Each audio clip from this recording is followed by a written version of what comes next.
El 12 de diciembre de 1973, el ministro de Asuntos Exteriores del gobierno de Carrero Blanco, Laureano López Rodó, solicitó de la Santa Sede la autorización para enjuiciar al obispo de Segovia, Antonio Palenzuela, según estipulaba el Concordato de 1953, por unas declaraciones que realizó al diario El Norte del Castilla, donde denunciaba las pésimas condiciones de los sacerdotes presos en la cárcel concordataria de Zamora. Antonio Palenzuela no fue juzgado tras el asesinato de Carrero Blanco. El ministro de Asuntos Exteriores, López Rodó, fue sustituido por el diplomático Pedro Cortina Mauri, que decidió paralizar el procesamiento, ya que su prioridad era encauzar las relaciones con la Santa Sede para una posible renovación del Concordato de 1953. Antes de abordar el caso Palenzuela, voy a dar unas pequeñas pinceladas sobre la cárcel concordataria de Zamora. Según estipulaba el artículo 16 del Concordato de 1953, decía que en caso de detención o arresto de clérigos y religiosos, las penas de privación de libertad deberían ser cumplidas en una casa religiosa. Pero la cosa cambiaría a partir de la finalización del Concilio Vaticano II en 1965, donde proliferaron los delitos entre los clérigos de carácter sociopolítico según eran definidos por la autoridad civil. Además, las casas religiosas no querían tener bajo su jurisdicción a estos clérigos, ya que creaban problemas en los centros. Por otra parte, la autoridad civil no tenía garantías suficientes de que no fueran a evadirse de los centros. Así, la jerarquía eclesiástica y la autoridad civil llegaron a un acuerdo: crear un centro penitenciario específico para sacerdotes. Esta sería la cárcel concordataria de Zamora, que se construiría un edificio anexo a la cárcel dedicada para los presos comunes. Al poco tiempo de su funcionamiento, la Iglesia se dio cuenta de que no era una buena idea juntar a elementos díscolos, ya que consolidaban más sus ideales políticos y además no se retractaban de las acciones realizadas. La mayoría de los inquilinos de la cárcel de Zamora procedían de las diócesis vascas de Bilbao y San Sebastián y eran conocidos por su filiación nacionalista e independentista. Desde el momento de la creación de la cárcel de Zamora, los obispos de Bilbao y San Sebastián hicieron movimientos para suprimir la cárcel y que los presos fueran trasladados a casas religiosas. Entre los años 1968 y 1969 hicieron 9 peticiones ante las autoridades militares provinciales y del Estado, y todas ellas fueron rechazadas. El 20 de noviembre de 1972 se formó una comisión especial donde estaban los obispos de Bilbao, San Sebastián y Zamora, bajo el amparo de la Conferencia Episcopal Española, que se reunió con el ministro de Justicia, Antonio María de Oriol, al que le hicieron las siguientes peticiones: supresión de la cárcel de Zamora, no separar a los sacerdotes de los demás presos, cumplir las condenas en casas religiosas y que el gobierno tuviera alguna acción de benevolencia para con los presos. El ministro se limitó a señalar que el gobierno no tenía ningún interés en mantener la cárcel de Zamora y que el concordato prohibía que los clérigos pudieran estar junto a presos laicos. Al año siguiente, en julio de 1973, los obispos de Bilbao y San Sebastián se reunieron con el presidente del gobierno, Carrero Blanco, y con el ministro de Justicia, Oriol, y reiteraron las peticiones del año anterior. Sin esperar la respuesta de las autoridades, gestionaron con los superiores de diversos conventos el alojamiento de algunos presos de Zamora en sus centros. Y como no hubo ningún tipo de respuesta, los obispos de Bilbao, San Sebastián y Segovia decidieron hacer públicas todas las gestiones que llevaban realizando desde el año 1968. La cárcel concordataria de Zamora fue cerrada en abril de 1976 y durante sus 8 años de existencia pasaron alrededor de 100 clérigos por ella.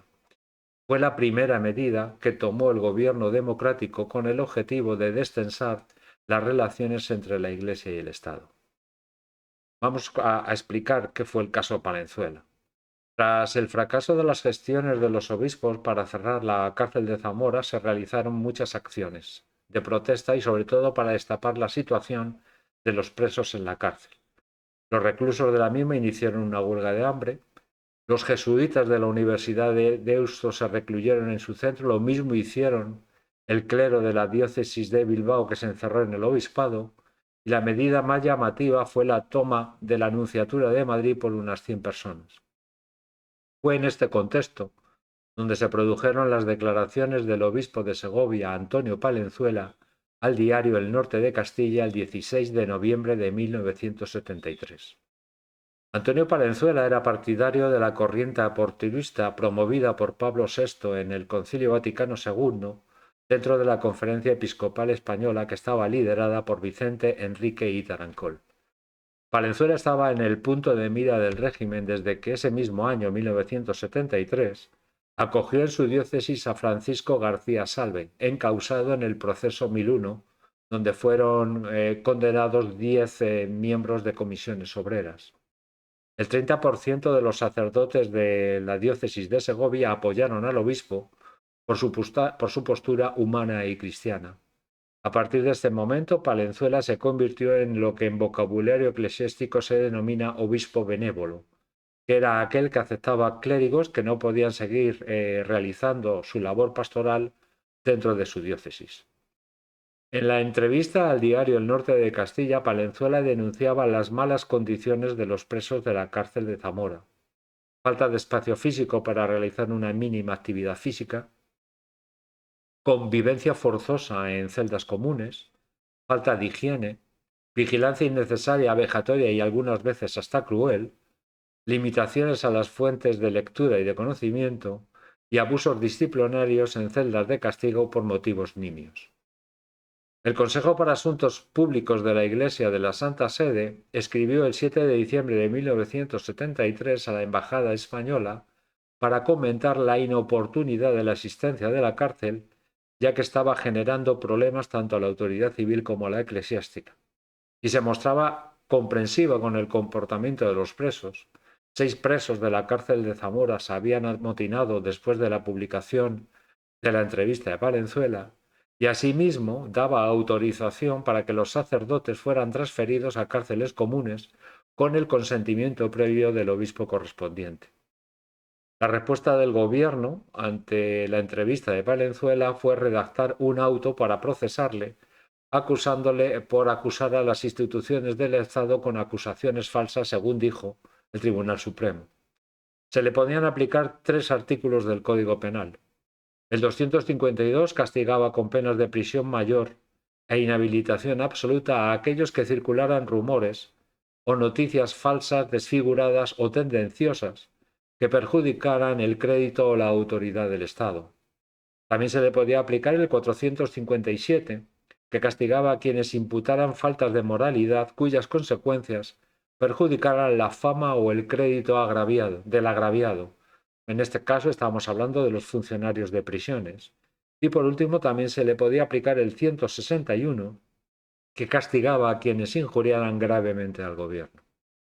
Pero tras el asesinato de Carrero Blanco el 20 de diciembre de 1973, el proceso se paralizó. Fue la primera medida que tomó el nuevo ministro de Asuntos Exteriores del gobierno de Arias Navarro, Pedro Cortina Mauri. El encargado de negocios de la Embajada Española en la Santa Sede, José Luis Pardo, dijo que las consecuencias de este caso podrían ser peligrosas, tanto si la Santa Sede concedía permiso para que Palenzuela fuera llamado a los tribunales, como si no otorgaba dicha licencia.